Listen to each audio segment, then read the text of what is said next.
Un saludo afectuoso para toda la audiencia y para el Ministerio Verdad Adventista. Doy gracias al Señor por el estudio de la lección número 3 programado para el sábado, 15 de julio, el poder del Jesús exaltado. Mediante el Espíritu Santo los creyentes pueden conocer la incomparable grandeza de su poder hacia los que creemos, según la acción de su potencia. Este poder lo ejerció en Cristo cuando lo resucitó de los muertos y lo sentó a su diestra en los cielos. Efesios 1, 19-20. En su carta a los Efesios, después de recordar sus privilegios en Cristo y el acceso que tienen al trono de la gracia en el santuario celestial donde se encuentra Cristo en su favor, ministrando, a pesar de que Él está distante en lo físico, porque está en el cielo, cumple la promesa de estar con ellos todos los días hasta el fin del mundo, a través del poder del Espíritu Santo, Mateo 28:20. No deben de temer de las influencias de los principados y potestades y huestes espirituales de maldad, ya que Cristo está a la diestra de Dios en lugar de suprema exaltación y honor, y en la cruz derrotó estos poderes del mal y los exhibió como impostores, y todos ellos están bajo la autoridad de Cristo. Ahora les asegura que está orando para que vivan la experiencia de la salvación mediante la obra del Espíritu Santo. Efesios 1 del 15 al 23. Suplica al Padre que les permita conocerlo mejor y conocer la esperanza que emana de su llamado y las promesas y la fe, para que puedan experimentar el poder infinito de Cristo mediante su revelación, Efesios 1 del 17 al 19. En este estudio, él menciona 4 aspectos que transformaron el cosmos: la resurrección de Cristo, su exaltación en el trono de Dios, todas las cosas subordinadas a él y Cristo entregado a la iglesia como su cabeza. Por lo tanto, los creyentes no deben de pasar por alto, ni ignorar, ni olvidar, sino comprender y experimentar el vasto alcance del poder que Dios ejerce en su favor. Estudiaremos en esta ocasión 3 temas. 1. Las alabanzas y las acciones de gracias. 2. Experimentar el poder transformador del Espíritu Santo. Y 3. Si estamos en Cristo no debemos de temer a ningún poder. Finalizando con las aplicaciones pertinentes. Comencemos con las alabanzas y las acciones de gracias. Informado de la condición espiritual de los efesios por Tíquico, Efesios 6, 21-22, en su carta presenta 2 tipos de oraciones intercesorias y peticiones especiales en favor de los efesios. Están en Efesios 1, 15 al 23 y Efesios 3 del 14 al 21. Leemos la primera cita. No ceso de dar gracias a Dios haciendo memoria de vosotros en mi oración, para que el Dios de nuestro Señor Jesucristo, el Padre de la Gloria, os dé espíritu de sabiduría y revelación en el conocimiento de Él, alumbrando los ojos de vuestro entendimiento para que sepáis cuál es la esperanza a que Él os llamó, y cuál es la riqueza de la gloria de su herencia en los santos, y cuál la superiminente grandeza de su poder para con nosotros, los que creemos según la operación del poder de su fuerza, la cual operó en Cristo resucitándolo de los muertos y sentándolo a su diestra en los lugares celestiales, sobre todo principado, autoridad, poder y señorío, y sobre todo nombre que se nombra, no solo en este siglo, sino también en el venidero. Y sometió todas las cosas bajo sus pies y lo dio por cabeza sobre todas las cosas a la iglesia, la cual es su cuerpo y la plenitud de aquel que todo lo llena en todo. Leemos la segunda referencia bíblica. Por esta causa doblo mis rodillas ante el Padre de nuestro Señor Jesucristo, de quien toma nombre toda familia, en los cielos y en la tierra, para que os dé conforme a las riquezas de su gloria, ser fortalecidos con poder en el hombre interior, por su Espíritu, para que habite Cristo por la fe en vuestros corazones, a fin de que arraigados y cimentados en amor seáis plenamente capaces de comprender con todos los santos la anchura, la longitud, la profundidad y la altura, y conocer el amor de Cristo que excede todo conocimiento, para que seáis llenos de toda la plenitud de Dios, y aquel que es poderoso para hacer todas las cosas mucho más abundantemente de lo que pedimos o entendemos, según el poder que actúa en nosotros, a Él sea la gloria en la iglesia, en Cristo Jesús, por todas las edades, por los siglos de los siglos. Amén. Pablo estaba prisionero en Roma, sin embargo dio prioridad a la expresión de su gratitud a Dios antes de que hacer peticiones personales e intercesorias en favor de los efesios. Para Pablo la acción de gracias era la lengua madre de la oración. Le vemos orando en circunstancias difíciles y alabando su presencia transformadora en nuestras vidas. Este es el secreto transformador de Pablo para la oración. La oración es la clave de la alabanza y de la acción de gracias. Pablo quería transmitir a los lectores que adoptaran una cultura de oración. En su famosa frase de 1 Tesalonicenses 5:17, orad sin cesar. Pablo era un imitador fiel de Cristo, quien a su vez tuvo una cultura de oración permanente, como lo podemos leer en Lucas 6:12. Por eso Pablo recomienda en otra de sus cartas, Romanos 12:12, gozosos en la esperanza, sufridos en la tribulación, constantes en la oración. Aquí Pablo anhela que el espíritu de oración mantenga constante la relación de ellos con el cielo. Así como Pablo día y noche trabajaba, 1 Tesalonicenses 2:9, también oraba de día y de noche, 1 Tesalonicenses 3:10. Siempre tuvo tiempo para orar y mantener una relación viva con su Padre Celestial. Era parte de su caminar con Dios y de su comunión constante. Y nosotros debiéramos hacer lo mismo, con una actitud de corazón abierto a la presencia del poder de Dios, buscando cada vez más su conducción divina. Continuamos con experimentar el poder transformador del Espíritu Santo. Efesios 1:16-17 dice, no ceso de dar gracias por ustedes, recordándolos en mis oraciones y pido al Dios de nuestro Padre, de nuestro Señor Jesucristo, el Padre de la Gloria, que les dé el espíritu de sabiduría y de revelación para que le conozcamos mejor. Pablo ya había mencionado antes la función de la deidad en nuestro favor. En el capítulo 1 del 3 al 6 de Efesios habló de la obra del Padre. En el verso 7 al 12 de la del Hijo Jesucristo. Y del 13 al 14 del capítulo 1 de Efesios de la obra del Espíritu Santo. Utiliza analogías humanas, pero tienen un profundo significado teológico, comenzando con la naturaleza de las bendiciones que vienen de los lugares celestiales a causa de la mediación de Cristo en el santuario, Efesios 1:3, y que son aplicadas en nuestra vida por la obra del Espíritu Santo. Si hablamos de la adopción como hijos, supera la igualdad de derechos humanos de un hijo legítimo, ya que por medio del Espíritu Santo implica una nueva creación, una vida nueva en Jesús, Efesios 2:10 y 4:24, y la restauración de la imagen original perdida por el pecado, que es la esencia de la redención, Efesios 1:4 y 7. Y el privilegio de ser coherederos con Cristo implica que así como Cristo es la puerta de acceso al Padre, Juan 14:6, el Espíritu Santo también nos da acceso y entrada, Efesios 2:18. Por lo tanto, el Espíritu participa en la adopción como hijos de Dios, tal como lo explica Romanos 8:16-17. Su morada permanente testifica que somos hijos, afirmando que ya no somos extranjeros ni extraños, sino conciudadanos de los santos y familia de Dios, Efesios 2:19. Y con esta plena conciencia de la obra del Espíritu Santo, ahora hace una petición central, la presenta ante el Padre.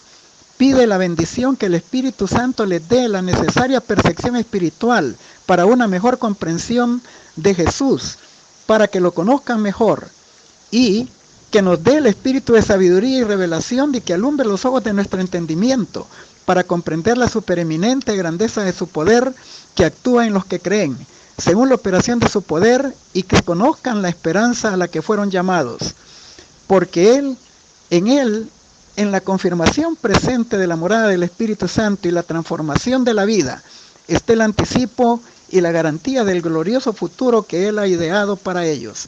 Efesios 1:10-14. Para el apóstol, la incomparable grandeza de su poder hacia los que creemos tiene lugar en el hombre interior, Lucas 11:39. Esta fortaleza los equipa para su lucha contra el pecado. Produce un cambio maravilloso que da frutos, Gálatas 2:25-22. Y concede la victoria contra las huestes espirituales de maldad, Efesios 6:12, 16 y 17. No deben, por tanto, embriagarse de vino en lo que hay disolución, sino llenarse del Espíritu Santo y crecer de fortaleza en fortaleza, Efesios 5:18.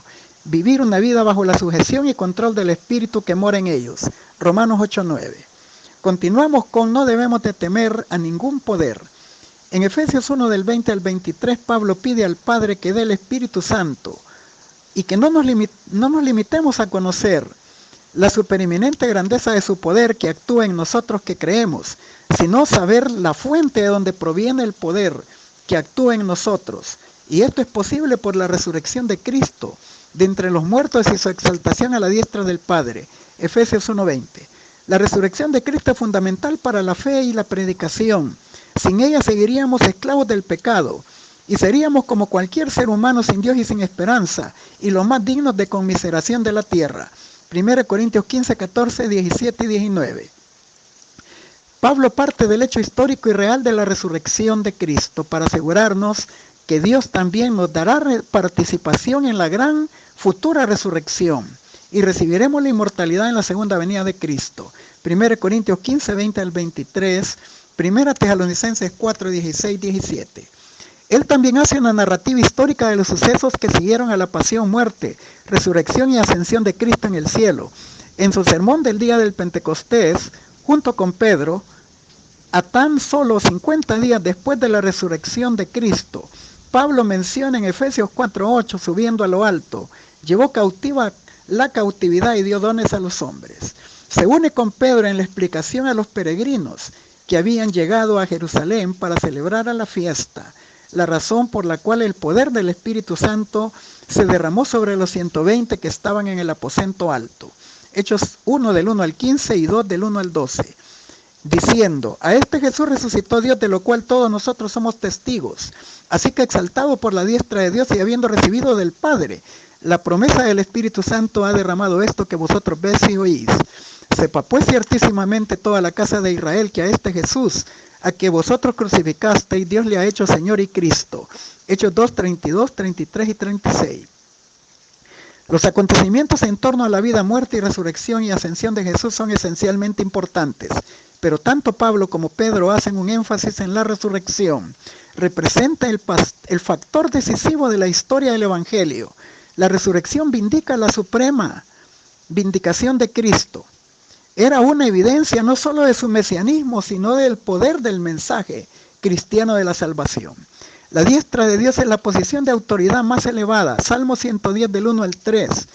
Pedro expone que Jesús fue elevado a esta posición en el cielo y estando ahí, intercedió y derramó el Espíritu Santo sobre sus seguidores. Esto tuvo tal implicación teológica que dentro del conflicto cósmico entre el bien y el mal, el Espíritu no podía venir a plenitud, sino hasta que Jesús fuera glorificado y exaltado. Juan 7:39. Él volvió por su victoria a recuperar la gloria anterior a su encarnación, pasión y muerte. Juan 1 del 1 al 3, 17:5. Así que su exaltación representa el supremo reconocimiento por parte del Padre de Cristo como Señor y Salvador. Hechos 2:36. Era el prerequisito su muerte en la cruz para redimirnos y también para vindicar el carácter divino y exponer a Satanás como un impostor. Juan 17:4-5. En otras palabras, la exaltación de Jesús era la condición para la venida del Espíritu. Significaba la aprobación de parte de Dios de los logros de Cristo en la cruz, incluyendo la derrota del usurpador. Juan 12:31. Porque cuando el sacrificio voluntario de Cristo en la cruz se consumó, Satanás recibió el golpe decisivo y mortal. Y cuando su victoria en la cruz fue autenticada en el cielo en su entronización y exaltación, el Espíritu comenzó a derramarse a fin de preparar al pueblo para la segunda venida de Cristo. Así se confirma la verdad contundente que los asuntos de la tierra están relacionados con los asuntos del cielo. Cristo resucitó y es exaltado a la diestra de Dios. Por la intercesión suya, la obra, poder y presencia del Espíritu Santo son reales. Él dijo, os conviene que yo me vaya, si no el Consolador no vendría a vosotros, mas si me fuere lo enviaré. Juan 16:7. Yo rogaré al Padre y os dará otro Consolador que esté con vosotros para siempre. El Espíritu de verdad. Juan 14:16-17. La imagen que Dios dice lo sentó a la diestra. Efesios 1:20 proviene del Salmo 110:1. Dijo el Señor a mi Señor, siéntate a mi diestra hasta que ponga a tus enemigos por estrado de tus pies. Este pasaje es considerado la base de todas las demás referencias del Nuevo Testamento, ya que parecen inspirarse en ella. La exaltación de Cristo es el evento escatológico y dinámico que precede y da comienzo a una cadena de eventos en favor de la Iglesia. Así que Pablo resalta la importancia de tener a un representante en el santuario celestial y en el trono de la gracia. Hebreos 4:14-16. A Jesucristo. Pablo menciona que los creyentes resucitan con Cristo y están sentados con Él en el cielo. Efesios 2:6. ¿Cómo se da esta participación? Claro, no es literalmente. Nosotros aún estamos en la tierra, pero sí es real y se obtiene gracias a la representación de Cristo en el santuario celestial. Mediante la fe en Cristo y el Espíritu Santo hace posible esta comunión, y esta se realiza en los lugares celestiales. ¿Cómo participamos de eso también? Esta declaración es más clara cuando expone que Dios está sentado junto con los creyentes en los campos celestiales. Como dice Colosenses 3 del 1 al 13, habéis resucitado con Cristo, buscad las cosas de arriba, donde está Cristo sentado a la diestra de Dios. Poned la mira en las cosas de arriba y no en las de la tierra, porque habéis muerto, y vuestra vida está escondida con Cristo en Dios. Aquí se exhorta al creyente a buscar las cosas de arriba, porque Cristo está allí, y la vida suya está escondida con Él, en el cielo. Todo es posible por medio de nuestro representante en el santuario celestial. Como el cielo es el lugar donde se encuentra el trono y de allí está Cristo, de ahí derivan todas las bendiciones tales como la herencia, la ciudadanía, la recompensa, la justificación. Todas son de origen celestial y se imparten desde ese lugar. Aunque Pablo en Efesios no relaciona la superioridad de Cristo en su preexistencia y en su calidad de creador y sustentador de todo lo que existe, como dice Colosenses 1, 15, 16, Colosenses 2, 9, 10 y Hebreos 1, 2 y 3, en Efesios 1 del 20 al 23 y en Efesios 4, 10, lo hace en función de su exaltación a la diestra del Padre. En su posición está sobre todo y lo llena todo. Esto lo explica cuando dice que todo lo puso debajo de sus pies, todo y todos. Luego lo puso como cabeza sobre la iglesia, y solo siendo llenos de Cristo es como los creyentes estarán en la plenitud de Dios, tal como sucede con la iglesia hoy. Cristo es el único que goza la posición exaltada de Cristo a la diestra del Padre. Efesios 1:20. Jesús está sobre todos los poderes, principados y potestades. Estos términos se aplican tanto a los gobiernos y poderes terrenales como a las huestes espirituales de maldad comandadas por el diablo. Efesios 6:12. Llamado por Cristo príncipe de este mundo y por Pablo príncipe de la potestad del aire. Juan 14:30, 16:11 y Efesios 2:2. Si el Padre es la majestad del universo, Hebreos 1:3, como corregente con el Padre, Jesús está muy por encima de todos los poderes terrenales o espirituales de maldad o satánicos. Reina Valera contemporánea, Efesios 1:21. Pablo declara que Cristo es su autoridad. En su autoridad está por encima de todo poder. Por lo tanto, es Señor y poderoso sobre todo nombre que se nombra. Efesios 1:21. Y con esta última frase, asegura Pablo que la audiencia entendería que no hay poder fuera de la soberanía de Cristo. Supera todas las prácticas de las invocaciones y conjuros a las que estaban acostumbrados los efesios en el pasado. En Colosenses 2 del 14 al 16, Pablo mencionó que Cristo derrotó públicamente a los poderes demoníacos y los despojó y les quitó esa impenetrable armadura con la que luchaban contra el bien y les exhibe ante el universo como asesinos y espíritus de maldad. Estas palabras abarcan de forma universal todo lo que implica. No hay nombre que pueda compararse con el de Cristo. No existe ser alguno comparado con Él, ni en este siglo, ni tampoco en el venidero, ni en la forma presente, ni en la forma futura de gobierno. Universal. Él está sobre todo y en todos. Filipenses 1:21, Filipenses 2:9. A Él se le dará un nombre supremo, que es sobre todo nombre, y ante Él se doblará toda rodilla. Pero ahora Pablo añade, sometió todas las cosas bajo sus pies y lo dio por cabeza sobre todas las cosas a la iglesia, la cual es su cuerpo, la plenitud de aquel que lo llena todo en todo. Efesios 1:22 y 23. La cristología bíblica refiere de esto siempre al Salmo 110:1. Y cuando dice, dijo el Señor a mi Señor, siéntate a mi diestra, hasta que ponga a tus enemigos por estrado de tus pies. El Padre concede a Jesucristo el más alto honor, sentarse a su diestra, compartir con Él su trono cósmico. Su exaltación comienza luego de su ascensión en la parte inicial, después de su victoria en la cruz, Hebreos 1:3. Se inaugura su ministerio celestial, Hebreos 8:1 y 2, en el santuario. Pero al concluir su ministración después de los 1000 años, su exaltación será plena, cuando el Padre coloque a todos sus enemigos debajo de sus pies como su estrado, y le dé el nombre que es sobre todo nombre y ante el cual se doblará toda rodilla de lo que está arriba en el cielo, abajo en la tierra y debajo de la tierra. Filipenses 2 del 5 al 11. Los primeros cristianos también vieron en el Salmo número 8 a Cristo como el segundo Adán, quien recupera todo lo que le fue quitado al primero, por causa del pecado. En la frase todo lo pusiste debajo de sus pies, Salmo 8:6, se refiere a los pies del Hijo del Hombre. Aunque por un tiempo sabían que tendrían que lidiar con los poderes de las tinieblas que amenazaban con subyugarlos, ellos se aferraron a la verdad de que esos poderes estaban bajo la autoridad y sujeción del poder de Jesucristo. De esta manera, el término todas las cosas están bajo sus pies es un término universal e inclusivo. Efesios 1:21. Pero ahora observemos con atención que luego de haber sometido todas las cosas bajo sus pies, el Padre lo constituyó cabeza suprema de la iglesia. Efesios 1:22. Aquí hay algo mayor que el gobierno de Cristo representado por la cabeza sobre la iglesia. Es una unión vital y relacional entre Él y ellos. La cabeza es el centro de todas las funciones del cuerpo. Todos los miembros están en estrecha relación con la cabeza y el cuerpo es llenado de la plenitud de Cristo. Dios ha dado la victoria en Cristo sobre poderes y principados. La iglesia está estrechamente identificada con Jesús.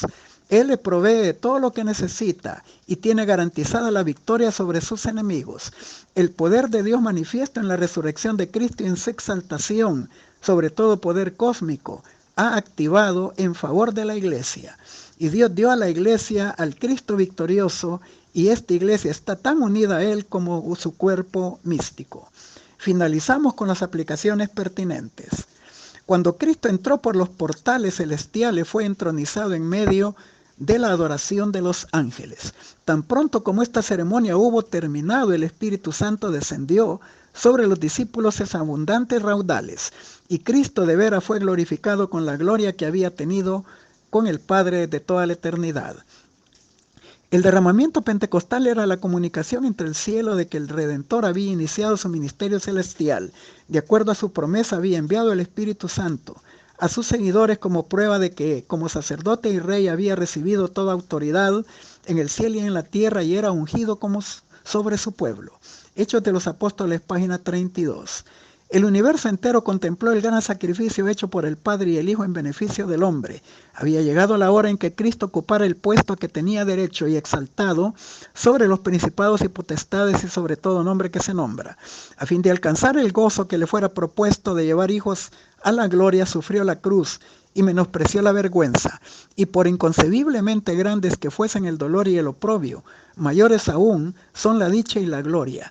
Echa una mirada hacia los redimidos transformados a su propia imagen y cuyos corazones llevan el sello de lo perfecto, de lo divino, y cuyas caras reflejan la semejanza de su Rey. Contemplen ellos el resultado de las angustias de su alma y queda satisfecho. Luego con voz que llega hasta las multitudes reunidas de los justos y de los impíos exclama: contemplad el rescate de mi sangre, por esto sufrí, por estos morí, para que pudiesen permanecer en mi presencia a través de las edades eternas.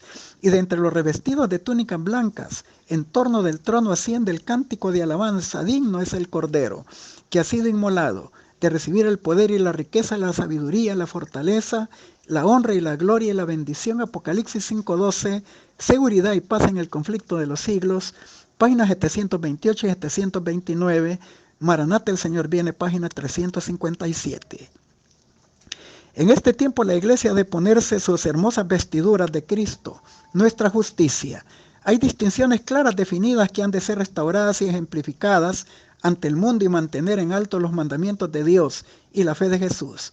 La hermosura de la santidad de aparecer con su ilustre primitivo, en contraste con la deformidad y las tinieblas de los desleales que se han rebelado contra la ley de Dios. Así nosotros reconocemos a Dios y aceptamos su ley, el fundamento de su gobierno en el cielo y a lo largo de los dominios terrenales. Su autoridad debe ser mantenida distinta y clara delante del mundo y no debe reconocerse ninguna otra ley que se halla en conflicto con las leyes de Jehová. Si al desafiar las disposiciones de Dios se permite que el mundo ejerza su influencia sobre nuestras decisiones o acciones, el propósito de Dios es anulado. Por especioso que sea el pretexto, si la iglesia vacila aquí, se registra contra ella en los libros del cielo una traición de las más sagradas verdades y una deslealtad al reino de Cristo. La iglesia ha de sostenerse firme y decididamente sus principios ante todo el universo celestial y los reinos de la tierra, y la inquebrantable fidelidad de mantener el honor y el carácter sagrado de Dios atraerá la atención y admiración del mundo, y muchos serán inducidos por las buenas obras que contemplen al glorificar a nuestro Padre que está en los cielos. Los leales y fieles llevan las credenciales del cielo, no las de los potentados terrenales. Todos los hombres sabrán quiénes son los discípulos de Cristo elegidos y fieles, y los conocerán cuando estén coronados y glorificados como personas que han honrado a Dios y a quienes Él honró, dándoles la posesión de un eterno peso de gloria. Iglesia Remanente, página número 13. Les deseo un feliz sábado en la presencia del Señor y abundantes y ricas bendiciones del cielo para todos.